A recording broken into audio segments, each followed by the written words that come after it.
예, 마케팅 원론 25분짜리 동영상 두 번째입니다. 제가 말이 조금 빠른 경향이 있는데, 그거는 약간 뭐 정보를 많이 전달하려는 것도 있고, 그 다음에 동영상이라는 게 반복해서 들으면 되니까, 또 동영상 반복해서 들으시고, 또 오프라인 수업에서 또 설명을 할 겁니다. 지난 PPT에서 이제 설명을 하던 마지막이 뭐냐면, 요새는 공급이 수요를 초과하고 있다. 공급이 수요를 초과했습니다. 물건이 없어서 못 사는 경우는 거의 없습니다. 거의 없고, 수제품 중에 일부 뭐 3억 원짜리 뭐 다이아가 달린 한복 이런 거나 뭐 한참 수요가 없고, 그다음에 명품 중에 보면 보통 여성 옷도 장이라고 하는데, 그래서 뭐 백화점에 가서 명품 중에 좀 살라면 몇 장 있습니까? 그러면 그거 2장 나왔습니다. 이런 정도만 그랬고, 대부분의 경우는 서비스나 제품이 다 공급 초과죠. 공급 초과라서 공급 초과되니까 사람들이 사고 싶은 것만 골라 사게 되는 거죠. 그래서 사라고 싶은 것만. 그러니까 마케팅이 필요해진 겁니다. 예전에는 마케팅이 필요 없었죠. 그냥 만들면 팔 때는 마케팅 이런 게 필요 없었는데, 지금은 사람들이 욕구가 뭐냐 이렇게 이제 되면서 찾은 게 이제 마케팅이 필요해진 거죠. 패러다임이라는 하나의 세상을 보는 하나의 방식입니다. 그래서 예전에는 마케팅이라는 게 필요 없고 1960년도만 해도 생산을 하면 된다 이랬을 때입니다. 제가 미국 가서 박사과정 수업하는데 교수님이 얘기할 때 1960년대는 마케팅이라는 단어가 별로 없고 주로 생산만 하면 되는데, 70년대, 80년대 되면서 공급이 초과하니까 고객이 중요하다라는 것이 생기고, 그 다음에 80년대에 고객 만족이라는 개념이 생겼습니다. 고객 만족이 뭐냐? 고객이 원하는 대로 다 해줘라. 환불도 해주고 다 해라. 미국의 아주 유명한 노드스트롬 백화점이 뭐 유명한 얘기죠. 자기네 팔지 않은 것도 환불해준다. 노드스트롬 백화점은 아주 화려한 것들만 파는데, 어느 날 사람들이 오더니 뭐 타이어를 갖고 와서 바꿔달라는 데서 바꿔줬다. 고객이 원하는 거 다 해준다. 제가 우리나라의 뭐 백화점에 자문교수를 할 때인데, 사장님이 아무리 설명을 해도 직원들이 잘 안 듣는 거예요. 그래서 저한테 정신 먹다가, 교수님, 고객 만족이 중요하다는 걸 어떻게 설명해야 됩니다. 그래서 제가 이제 그러면 제가 가르쳐 드리겠습니다. 그 제가 그때 뭐 신문사에다 전화하고 글이나 한번 쓰겠다니 까 쓰라 하더라고요. 그래서 고객 만족이 중요하다고 글을 썼죠. 그리고 그 다음날 사장님실에 전화했더니 사장님이 식사를 나가셨대요. 비서한테 저는 누군데 무슨 신문을 보라고 그랬더니 사장님께 보여드리라고. 그랬더니 그 다음에 뭐 얼마 지나서 그 백화점 가니까 그냥 온갖 벽에다가 그냥 제가 쓴 글 고객 만족이라고 붙여놨어요. 고객. 그 이후로는 지금 고객 만족. 고객이 원하는 것을 해줘라. 이게 패러다임입니다. 과거에는 고객이 원하는 걸 안 해줬는데 지금 고객이 원하는 걸 해줘라. 이게 이제 고객 만족의 커스터머 퍼스펙티브라는 겁니다. 고객 관점. 이렇게. 여기 보시면 이제 마케팅 지향성이 이제 고객이죠. 거의 마케팅 지향성이 고객이고, 요즘 조금 고객과 관계를 해서 깊이, 그러니까 장기 관계를 유지하게 해라. 사회적 지향성, 사회가 원하는 거 해라. 요게 지금 패러다임이 변한 것인데, 요새는 어딨냐? 관계 지향에서 사회적 지향이 약간 있죠. 사회적 지향을 많이 할 수는 없고, 사회적 지향을 많이 하는 거는 이윤이 안 남기 때문에 많이 할 수는 없고, 물론 뭐 교부생명도 보면 거기 보험 아주머니들한테 뭐 많은 걸 도와주고, 태평양 화장품도 도와주고 하는데, 그거를 뭐 일정이고 수익이 남은 것 중에 하고 있죠. 같은 있고, 예전에 이제 패러다임이 변했다. 생산 지향이라는 건 물건이 없으니까 만들면 팔린다. 생산만 한다. 그 다음에 제품 지향은 뭡니까? 품질만 좀 올려라. 품질을 좀 올리면 된다. 품질이 떨어지면 잘 안 되죠. 요새 우리나라 유명한 한국도자기라는 회사에서 사장님이 한국도자기를 사시면 깨지면 평생 바꿔주겠다. 그래서 직원들이 막 반대했답니다. 근데 이분이 뭐라고 했어요? 그냥 하자. 도자기에 자신감 있는 거예요. 품질에 자신감. 안 깨진다는 얘기죠. 안 깨진다는 얘기가 있죠. 그러니까 제품을 품질을 없겠다. 판매 지향은 그냥 광고에서 팔면 되는 겁니다. 판매를 하는데 환불을 잘 안 해줘. 이런 게 이제 판매 지향성이죠. 그 네트워크 마케팅이라는 게 이제 주로 판매만 해놓고는 환불을 잘 안 해줬고 문제가 될 수도 있죠. 근데 마케팅 지향이라는 건 판매도 하고, 그리고 나서 고객들이 원하는 것은 환불도 해주고, 뭐 만족도 고객들이 원하는 걸 해주고, 관계는 점점 더 이 관계 지향성이 되면서 생긴 게 이제 적립금이고 고객 적립금이고 카드죠. 우리 학생들 다 있죠. 카드 여러 개씩 있죠. 무슨 뭐 준호에 가서 머리 깎으면 적립금 얼마고, 저도 어디 삼성교회 있는데 매장 가면은 뭐 12,000원 내고 제가 카트를 하면 맨날 10%씩 넣어주겠는데 넣어준다리고 뭐 관계 지향성이죠. 관계. 요새 제일 많고 그 사회적 지향성이라면 그쪽으로 가야 된다는데 실제가 회사가 사회를 위해서 완전히 할 수는 없습니다. 제 친구가 무슨 유업의 회장인데 가끔 보면 뭐 태풍이 나고 그러면 고객들한테 그 유업이 뭐 2억 원어치 물건을 줬다 이러고 나옵니다. 그런 일을 자주 할 수는 없죠. 회사라는 게 일단 수익이 남아야 되니까. 그래서 관계 지향성이 있고 또 다른 패러다임이 생길 수도 있겠습니다. 아직은 이제 거기까지 와 있는 상태입니다. 마케팅 이게 이제 기본적인 핵심들인데 의사결정을 하고 교환을 하고 만족을 하고 충성도 하고 수요. 고려사항이라는 컨시더레이션 포인트니까 사람들이 생각하는 거고 의사결정이란 뭐냐? 사람들이 뭐를 해야 될 건지 결정하는 디시전 메이킹이라는 게 여러 가지 것들의 몇 개를 골라서 그걸 결정하는 걸 디시전 메이킹이라고 합니다. 여러 가지 항상 경영이라는 게 디시전 메이킹을 하죠. 그걸 이제 말로서 하는 게 있고 수학적으로 하는 게 있습니다. 말로 하는 게 소비자 행동, 뭐 고객 조직 행동, 오거나이제이션 비헤이비어, 컨슈머 비헤이비어, 소비자 행동이나 조직 행동이 똑같은 거죠. 뭐 심리학을 갖다가 경영학에 들여서 종업원한테 한 게 조직 행동이고 소비자한테 한 게 소비자 행동이고 그게 이제 말로 하는 거고 계량 경영학, 뭐 경영수학 이게 이제 수학으로 하는 거죠. 의사결정을 해야 되고 그다음에 고객께 교환을 해주는 과정, 교환을 해주는 과정이 있죠. 제가 홈쇼핑 업체 자문교수를 한번 몇 년 동안 한 적이 있는데 고객들이 약간 나쁜 고객들도 있습니다. 항상 뭐 고객 만족을 하다 보면 고객들이 의도적으로 나쁜 사람들이 있습니다. 그 홈쇼핑 업체에서 물건을 어떤 사람이 120번인가 샀는데 118번을 환불을 해달랍니다. 118번. 하도 해달라니까 해주다가 마지막에는 양복을 또 주문했는데 그래서 그 다음에 아예 직원들이 가서는 양복을 입혀준 거예요. 입혀주고 했더니 뭐 그러고 나서는 반품 소리를 안 하고 홈쇼핑 할 때 약간 악덕 소비자들이 좀 있었습니다. 악덕 소비자는 어떤 사람이 뭐가 있었냐면은 그때 이제 제조업물 책임법이라 했고 제품을 만들어 가지고 판매를 했을 때 소비자에게 문제가 생기면 제조업체나 소비업 유통업체가 다 책임을 진다 이런 게 있습니다. 그 어느 홈쇼핑에 제가 자문교사인데 이게 헤어 드라이어 머리 이렇게 뭐 하고 나서 말리는 거 있잖아요. 헤어 드라이어를 팔았어요. 어떤 남자가 샀대요. 그래 이 사람이 목욕하고 나왔고 자기 다리 있는 데다가 그걸 헤어 드라이어를 하다가 다리가 뭐 불에 뜨거워하고 상처가 난 거예요. 이 사람이 그 홈쇼핑 업체에 문제를 제기한 거예요. 헤어 드라이어를 다리에다 대고 했더니 상처가 났으니까 환불을 해달라. 돈도 보상을 해라. 300만 원인가 보상을 해라. 그 기업체가 아니 왜 헤어 드라이어를 다리에다 대냐 머리에다 대는 거지. 근데 당신들이 그런 걸 쓰지 않았다. 그래서 쓰지 않은 것 때문에 이제 기업체가 이제 어느 정도 환불도 해주고 돈도 물어줬는데 피해 보상도 그런 소비자도 일부 있죠. 일부 뭐 그렇게 많지는 않고 보통 100명 중에 1명 정도는 있다고 합니다. 그걸 빼고 나머지는 정상적인 소비자들에게 해주는 겁니다. 근데 그래도 사람들이 대부분의 사람들은 그렇게 뭐 나쁜 의향을 가지지 않죠. 이마트가 최저가 보상제라는 걸 제일 먼저 시행을 했죠. 그게 뭡니까?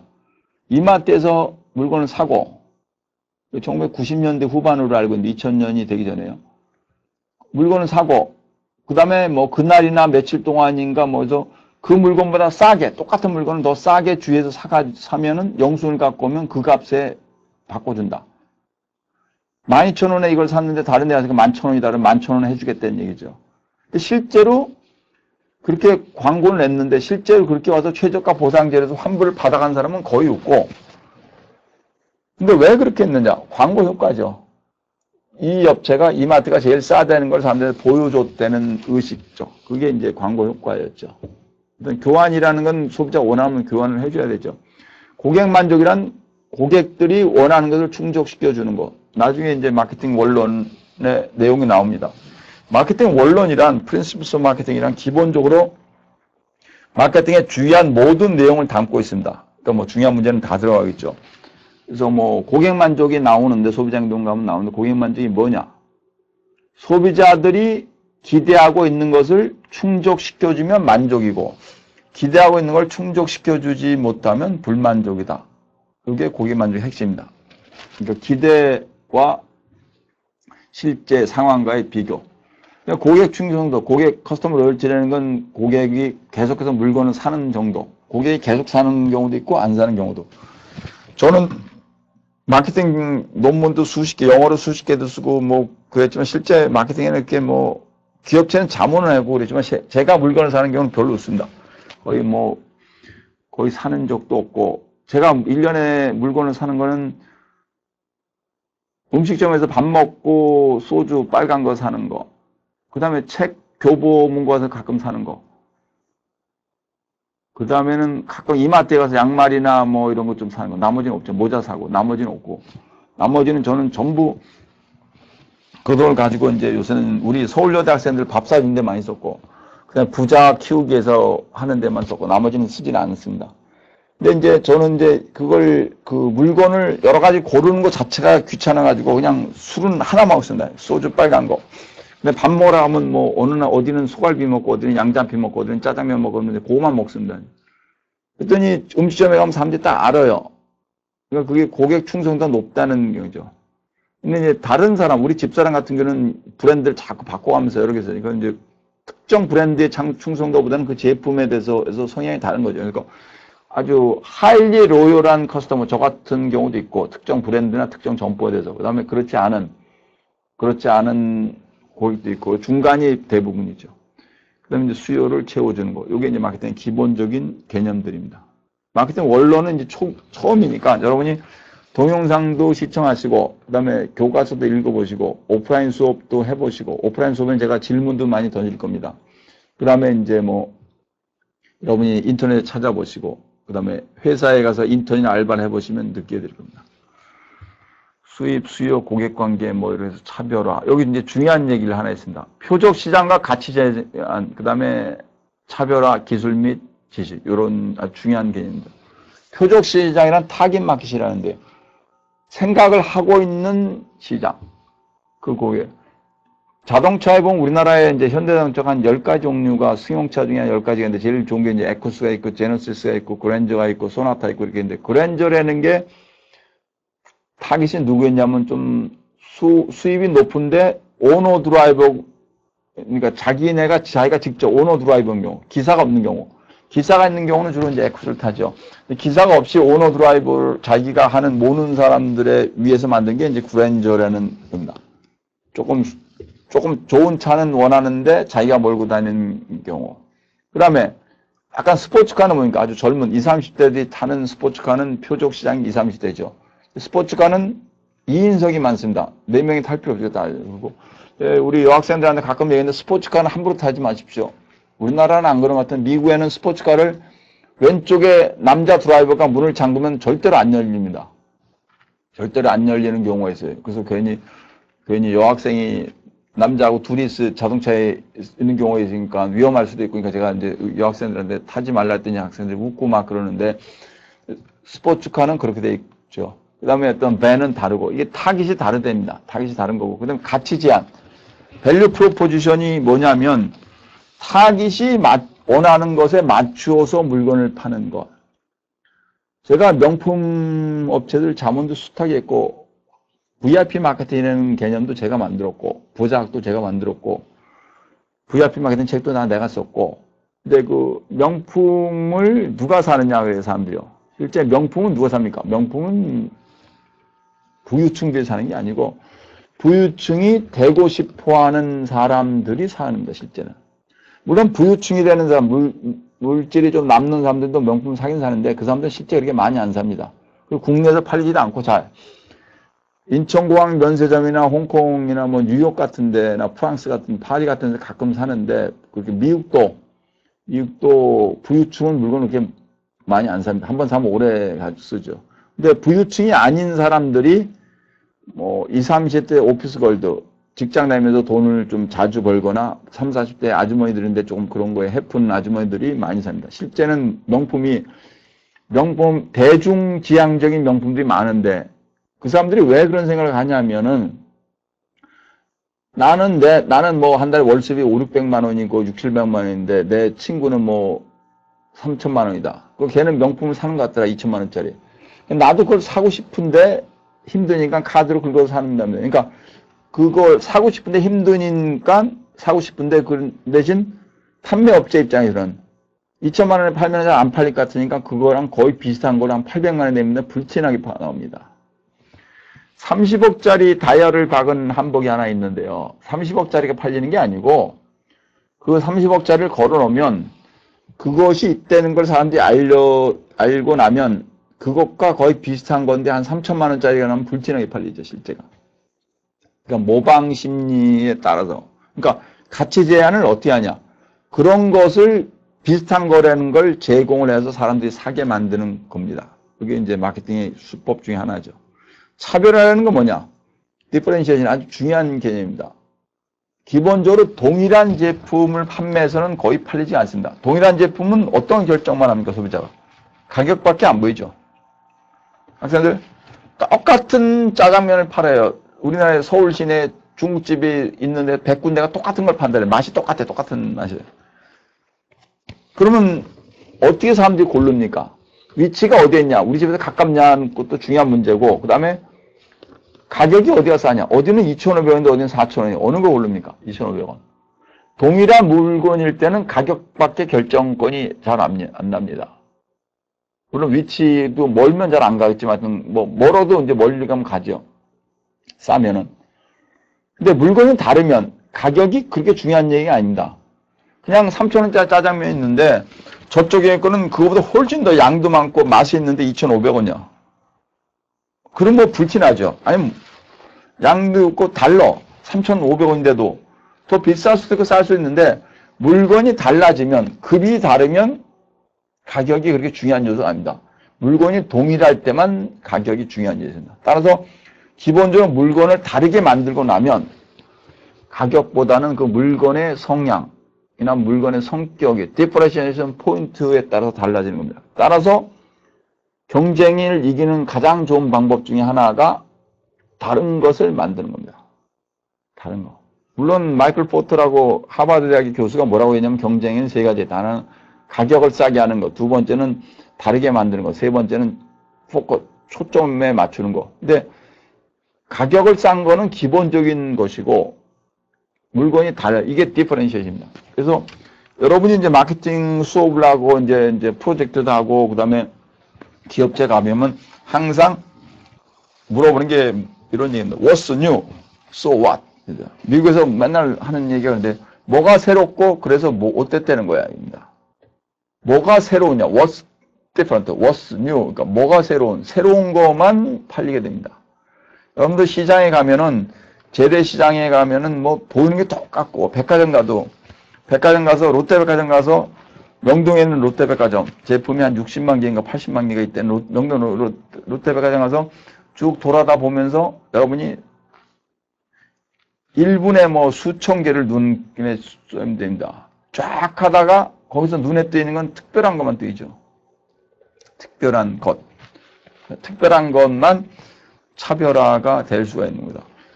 제가 부작을 만들고 부작을 홍보하기 위해서 소설책을 하나 냈어요. 그거 지금 홍보하려고 하는 게 아니고 벤츠와 감자탕이라는 소설책을 냈는데 책이 나오고 광고도 안 하면서 저는 소설책 처음 썼고 경영학과 교수가 소설책을 쓴 건 아마 없을 겁니다.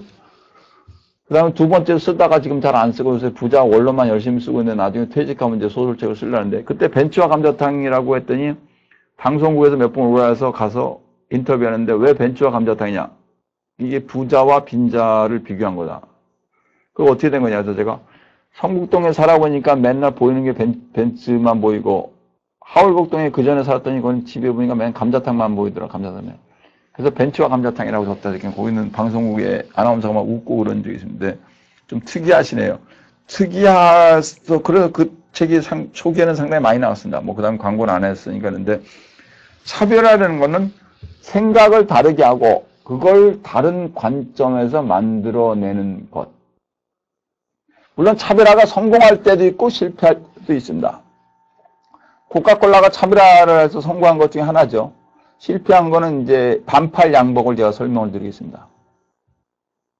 코카콜라가 코카인인데 1800년대에 뭐 의사가 만들었다는데 마약성이 있고 먹으면 힘이 납니다. 우리나라에는 바카스도 막 육체노동 하시는 분들이 힘이 난다는 게 똑같은 얘기입니다. 약간의 마약성인데 허용이 가능한 근데 코카콜라는 예전에는 마약성이 있었다는데 지금은 없는 걸로 지금 알려지고 있는데 사람의 에너지를 만들어내는 겁니다. 뭘 마셔가지고. 그죠?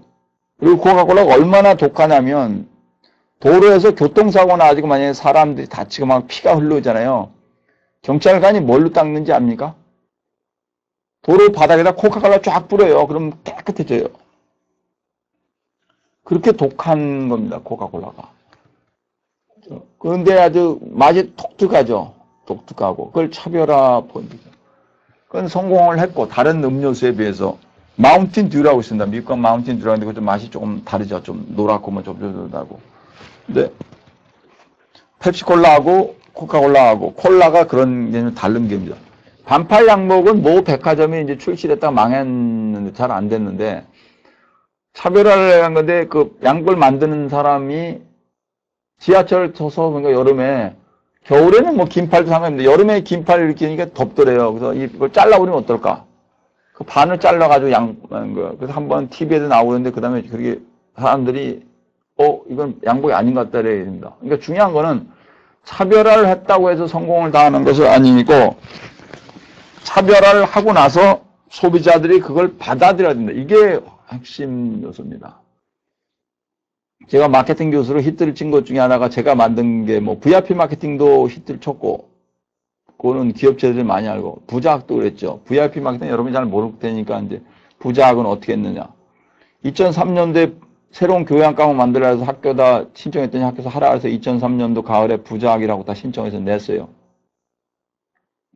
학생이 마케팅 수업이 한 100명인가 듣는데 2명인가 듣게 돼. 내년에 부자학을 들으라 했더니 학생들이 2명 손들어. 아무도 안 들어. 그래서 학교다 물어보니까 20명이 안 되면 폐강이래 그때. 그래서 어떻게 합니까?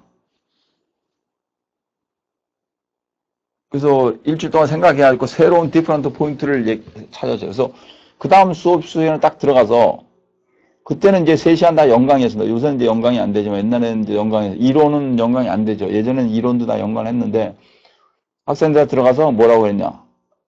제가 몇 가지 얘기만 딱 던졌습니다. 그 학생들 딱 들어요. 그 다음에 부작을 들으면 이걸 해답을 구할 겁니다. 그러고 나서 그게 2003년도 가을인데 2004년도 봄에 어떤 일이 났습니까? 350명 정원은 350명 꽉 찼어요. 꽉. 2분 만에 꽉 찼어요. 한 7, 8년 동안 그랬죠. 사람들이 무슨 말을 학생들에게 했느냐 하더라고요. 그래서 내가 안 가르쳐 준다. 그게 디퍼런트 포인트였습니다. 차별화를 여러분이 포인트를 찾으면 됩니다. 그 다음에 기술 및 지식. 제가 한 2, 3분 남았는데 오늘 여기까지 하면 될 것 같은데 마케팅이란 새로운 기술과 지식을 만드는 것. 마케팅은 지식입니다.